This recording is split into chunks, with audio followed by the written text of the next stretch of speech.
J'espère que vous allez bien, j'espère que vous vous portez bien.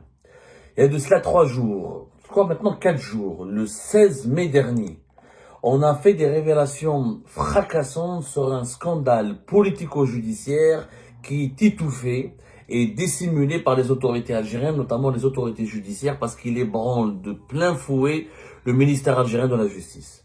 Il s'agit du scandale de la fameuse affaire Haj Kamel, dont personne n'a entendu parler jusque-là, parce qu'encore une fois, les juges, le ministre de la Justice, les autorités judiciaires algériennes font tout pour que ce scandale ne soit jamais ébruité et ne parvienne jamais à l'opinion publique.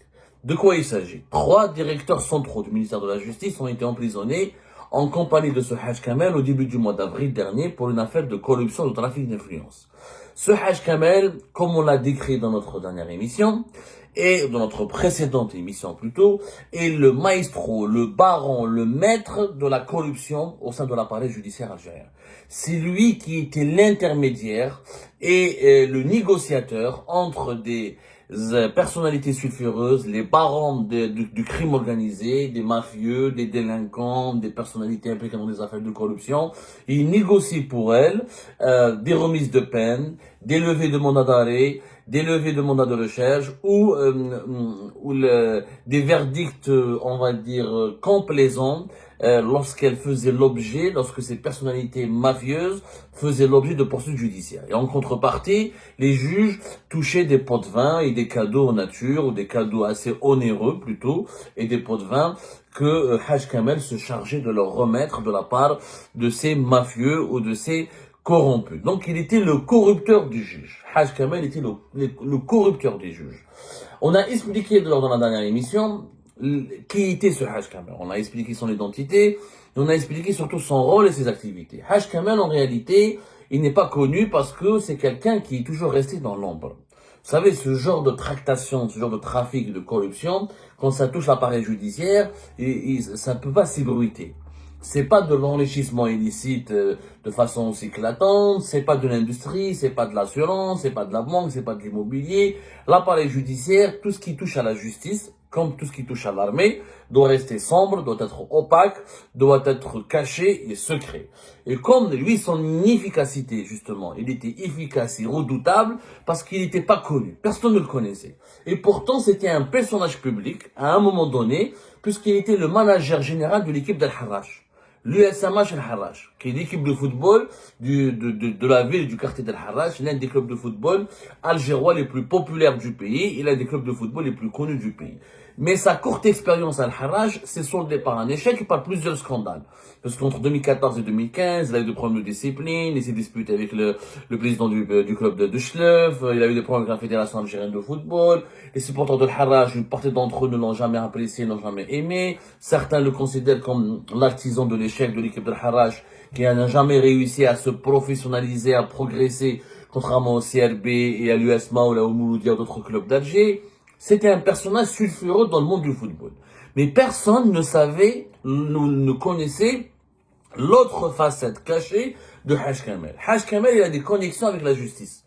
Il a toujours, il a pu avoir des raisons importantes au sein de la justice parce qu'il a côtoyé des juges, il a noué des relations personnelles et intéressées avec des hauts responsables du ministère de la Justice. D'ailleurs, dans sa propre famille, son épouse était une magistrate, elle a travaillé au tribunal de Chiraga, ensuite elle a été transférée à Chlef en tant que présidente, en tant que juge de la chambre d'accusation, de la cour de Chlef, d'après nos informations, et son frère aussi. Il a un frère qui est devenu influent, qui est devenu puissant au sein du secteur de la justice. Il s'agit de monsieur Mohamed Lakhdar Ben Abdallah. Lakhdar Ben Abdallah, ou la Mohamed Lakhdar Ben Abdallah, c'est le frère de Haj Kamel, et Kamel Ben Abdallah. Et lui, c'est un ancien responsable du trésor public. Il n'a rien à voir avec la justice, avec le secteur judiciaire en tant que tel. Il travaille à la direction générale du trésor et de la comptabilité. Ensuite, par enchantement, personne n'arrive à l'expliquer. Il a quitté le secteur de la justice, il a quitté le secteur des finances plutôt pour s'impliquer et s'engager dans le secteur de la justice. Il a commencé la carrière d'un magistrat. Il a commencé par être juge, magistrat, ensuite procureur général à la Cour de justice de Guelma. Il est arrivé même jusqu'à la Cour suprême. Il est devenu même magistrat à la Cour suprême, qui est l'instance judiciaire la plus élevée, la plus puissante et la plus influente du système judiciaire algérien. Donc ce n'est pas n'importe quoi. Et son épouse est magistrate influente, son frère est un magistrat influent. Et d'après nos investigations, la carrière de son frère et de sa femme, c'est lui qui l'a, c'est lui-même, c'est ce Haj Kamel Mohamed Ben Abdallah qui l'a construite. Kamel Ben Abdallah plutôt. Son nom c'est Mohamed Kamel Ben Abdallah d'après nos investigations. Son nom complet c'est Mohamed Kamel Ben Abdallah. C'est lui qui a pu propulser ou lancer son frère et son épouse dans le secteur de la justice. Pourquoi? Parce qu'il était l'ami et le rabatteur des juges. Les juges algériens, ils ne peuvent pas faire toucher de l'argent ou faire des affaires comme les hommes d'affaires, comme les autres businessmen, comme les autres fonctionnaires de l'État. Comme ils sont juges, leur fonction est très sensible. C'est comme la fonction de général ou de membre des services secrets. Ils ne recourent pas, ils ne peuvent pas négocier ou toucher de l'argent directement. Ils ne traitent jamais avec la personne qui veut les corrompre de façon directe ou par un canal direct. Ils utilisent des rabatteurs. Chaque juge, il a des rabatteurs. Haj Kamel était le rabatteur des juges les plus influents du pays. C'est-à-dire que les juges qui arrivent à monter au plus haut sommet de l'appareil judiciaire, Haj Kamel les connaissait, il était leur rabatteur. C'est lui qui négocie pour eux la résolution ou le versement de pots de vin, comment toucher des enveloppes, comment résoudre une affaire judiciaire de quelqu'un qui veut leur remettre de l'argent. C'est lui qui organise le circuit logistique, comment toucher l'argent, comment le faire parvenir à la juge ou au juge, il négocie les verdicts qui doivent être délivrés par les juges pour arranger les intérêts ou les affaires des personnes corrompues qui veulent les corrompre. C'est le rabatteur. C'est l'émissaire attitré d'un nombre important de juges et de responsables du ministère de la Justice pour toucher des pots de vin, ramasser des pots de vin, ramasser des enveloppes et ensuite influencer illégalement, immoralement, illicitement les procédures judiciaires ou certains procès qui sont enclenchés contre ces personnalités mafieuses ou contre ces personnalités véreuses, notamment dans le domaine de la criminalité, dans le domaine du trafic de drogue, trafic de stupéfiants, trafic d'armes, trafic d'êtres humains, les réseaux al-Harga. Tous ces gens-là passaient par Haj Kamel pour renégocier leur verdict, avoir une clémence de la part de la justice, lever certains mandats d'arrêt ou bénéficier de procès complaisants ou de procès aux verdicts complaisants et bienveillants à leur égard. Haj Kamel est tombé, nous l'avons raconté dans l'histoire lors de la précédente émission, parce qu'il y a une rivalité entre Dounia Z, qui est la présidente de la Cour d'Alger, et le ministre actuel de la Justice, Lotfi Boudjma, qui était lui-même procureur général de la Cour d'Alger jusqu'en novembre 2024.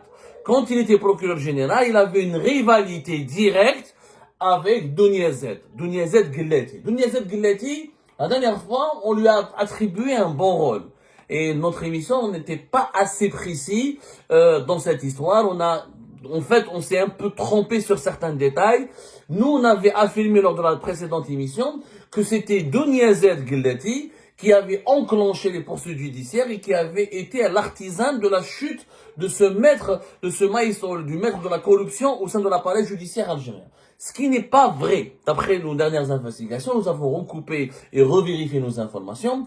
Dounia Z ou la Dounia Guelleti, son véritable nom c'est Dounia Z Guelleti, qui est présidente de la Cour d'Alger. Avant d'être présidente de la Cour d'Alger, elle était la présidente du tribunal de Sidi Mohamed. Elle avait été nommée en novembre 2019 présidente du tribunal de Sidi Mohamed. Et elle était aussi copine et l'une des connaissances de Haj Kamel. Et Haj Kamel était l'un des rabatteurs de Dounia Z Guelleti. C'est-à-dire que Dounia Z Guelleti est loin d'être une incorruptible comme certaines sources laissent l'entendre dans cette affaire Haj Kamel.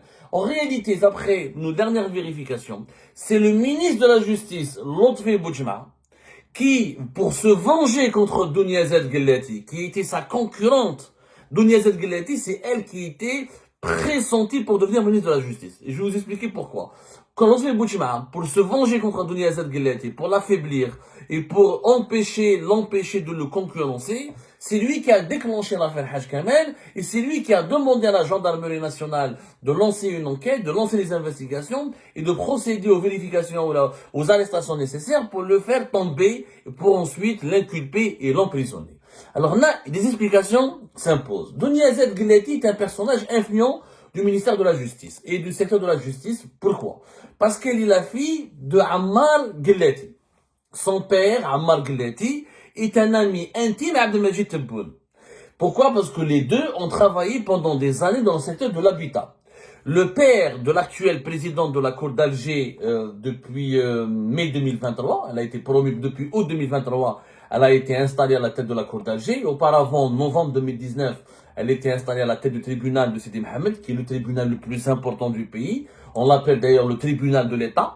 Le tribunal d'État, une cour d'État, toutes les affaires les plus graves et les plus importantes et les plus sensibles passent par le tribunal de Sidi Mohamed, qui est situé au cœur de la capitale Alger. Ammar Guellati était l'ancien directeur général pendant des années de l'entreprise nationale de promotion immobilière, le MPI, qui est l'une des entreprises stratégiques du secteur de l'habitat en Algérie. Il a occupé ce poste notamment pendant le règne d'Abdelmajid Tebboune sur le secteur de l'habitat entre 2012 et 2017. Donc, Dounia Zed Guellati, elle a profité du parrainage de son père et de l'amitié que son père entretient depuis des années avec le président de la République Abdelmajid Tebboune pour grimper tous les échelons. Et quand Tebboune est devenu président, elle est restée à la tête du tribunal de Sidi Mohamed et elle a continué à travailler jusqu'à ce qu'elle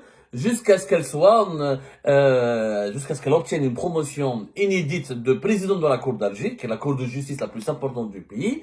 Et jusqu'en novembre 2024, il y avait deux candidats pour devenir ministre de la Justice. Il y avait un lobby en faveur de Dounia Zed Guellati. Il y avait un lobby en faveur de Lotfi Boudjema. Lotfi Boudjema était proche de Boualem Boualem. Dounia Zed Guellati, son père, était l'ami de Tebboune, mais Lotfi Boudjema est l'homme de Boualem Boualem, le chef de cabinet, le directeur de cabinet, le puissant directeur de cabinet de Tebboune. C'est Boualem Boualem qui a convaincu Tebboune de ne pas mettre Dounia Zed, de ne pas nommer Dounia Zed Guellati comme ministre de la Justice. Parce qu'il lui a dit, ah, c'est une femme, c'est une charge très compliquée pour une femme, c'est vrai, ça peut être un symbole, ça peut être nouveau, ça peut être une nouveauté, mais on a besoin d'un homme dur, on a des réformes à faire, la réforme des procédures pénales, il y a des dossiers judiciaires très compliqués, des dossiers de coopération judiciaire internationale, notamment il y a des problèmes de coopération judiciaire avec la France, des dossiers des biens aux mal acquis à l'étranger, le problème des personnalités recherchés par des personnalités politiques et économiques et du monde des affaires recherchés par les autorités algériennes et que l'Algérie réclame leur extradition à la France et à d'autres pays européens. Donc, c'est Boualem Boualem qui a fait un lobbying intense auprès de Tebboune pour le convaincre de ne pas mettre pour le moment Dounia Zed Guellati et de miser sur Lotfi Boudjema. Sauf que Haj Kamel, il était très proche de Dounia Zed Guellati, il connaissait aussi comment il s'appelle Lotfi Boudjema, mais il était beaucoup plus favorable à Dounia Zed Guellati qu'à Lotfi Boudjema. Haj Kamel faisait partie de ces agents qui faisaient du lobbying en espérant que Tebboune va nommer Dounia Zed Guellati. Donc il était un militant favorable à Dounia Zed Guellati. Il fut pas militant entre guillemets, il faisait du lobbying, c'est-à-dire il rencontrait des hauts responsables, des gens proches de Tebboune, des gens au sein de l'armée, des gens au sein des services de sécurité, pour plaider la cause de Dounia Zed Guellati pour que Tebboune entende que des bonnes choses.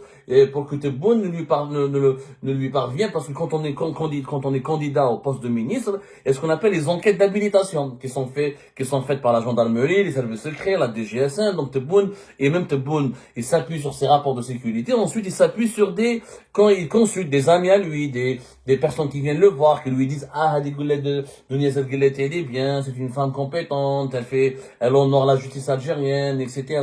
Donc, Haj Kamel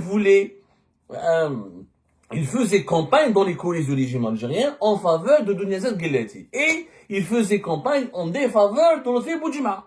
Il disait du mal de Lotfi Boudjema, il essayait de le torpiller, il essayait de salir son image, de salir sa réputation pour que sa favorite, Dounia Zed Guellati, devienne ministre de la Justice. Et qui Lotfi Boudjema, c'est lui qui a remporté cette lutte, c'est lui qui a gagné ce combat dans les coulisses du régime algérien pour devenir lui-même le ministre de la Justice. Et ben, il a voulu se venger. Il a voulu prendre sa revanche contre ce Haj Kamel qu'il connaît très bien. Et Lotfi Boudjema sait très bien que Haj Kamel est un corrupteur, qu'il a un réseau important au sein de l'appareil judiciaire et qu'il est le rabatteur de plusieurs juges. Donc, il a installé il a utilisé toutes les caméras de surveillance du ministère de la Justice pour traquer tous les mouvements de va-et-vient de monsieur Haj Kamel au sein de certaines directions du ministère de la Justice. Il a filmé, il s'est rendu compte qu'il a eu plusieurs rencontres avec des directeurs centraux importants, notamment de la département des affaires pénales du ministère de la Justice. Et c'est là où il prend ces images, il demande à la gendarmerie nationale de lancer une enquête rapide pour procéder à une arrestation rapide de Haj Kamel afin de le neutraliser. Donc, par ce scandale, Lotfi Boujma espérait donc affaiblir et déstabiliser sa concurrente, Dounia Zed Guelleti, parce que Lotfi Boujma, son bilan n'est pas satisfaisant et son maintien au niveau du ministère de la Justice n'est pas acquis. Il a beaucoup d'adversaires, il a beaucoup de personnes qui contestent sa compétence, qui contestent son niveau, qui contestent ses capacités à diriger le ministère de la Justice, donc il se sentait en danger. Donc, pour lui, le scandale Haj Kamel est une manière de salir Dounia Zed Guelleti et de l'affaiblir et de l'écarter et de lui faire de l'ombre et de l'empêcher de le concurrencer directement. Derrière ces calculs et ces manigances politiques au sein du palais ou ces manigances de palais, il y a un scandale de corruption réel. C'est que Haj Kamel ne connaît pas que les 3 directeurs ou les 3 sous-directeurs qui ont été emprisonnés. Il y a des juges, des procureurs, des magistrats importants. Lors de la perquisition, des perquisitions ont été menées par les gendarmes, ces outils informatiques ont été fouillés. Des dizaines de contacts très importants au plus haut sommet du système judiciaire ont été identifiés et découverts. Et si les gendarmes sont autorisés à mener une enquête profonde qui va jusqu'au bout, c'est tout un réseau de juges corrompus qui ont falsifié des verdicts dans plusieurs affaires judiciaires dangereuses qui risquent d'être démantelées et tombées. Et là, c'est toute la pyramide de la justice algérienne qui va être ébranlée de l'intérieur. Et c'est pour ça que Lotfi Boujma essaye de limiter l'impact, l'ampleur de ce scandale. Il veut pas qu'il soit connu, il ne veut pas qu'il soit médiatisé, il veut juste mettre Haj Kamel en prison avec quelques complices et s'arrêter là, parce qu'il sait très bien que lui-même, ce scandale risque de se retourner contre lui-même, parce que Haj Kamel a des informations aussi qui impliquent et qui inculpent directement Lotfi Boujma et plusieurs de ses collaborateurs. Donc il veut que le scandale soit contrôlé. S'il est médiatisé, s'il est rendu public, et si le personnage de Haj Kamel se fait connaître et son histoire est connue des Algériennes et des Algériens qui vont réclamer plus d'explications, notamment des enquêtes plus approfondies, et là il y a le risque d'un véritable cataclysme au sein du système judiciaire algérien. Algérie poursuit ses investigations et nous reviendrons sur ce sujet avec de plus amples explications dans nos prochaines émissions.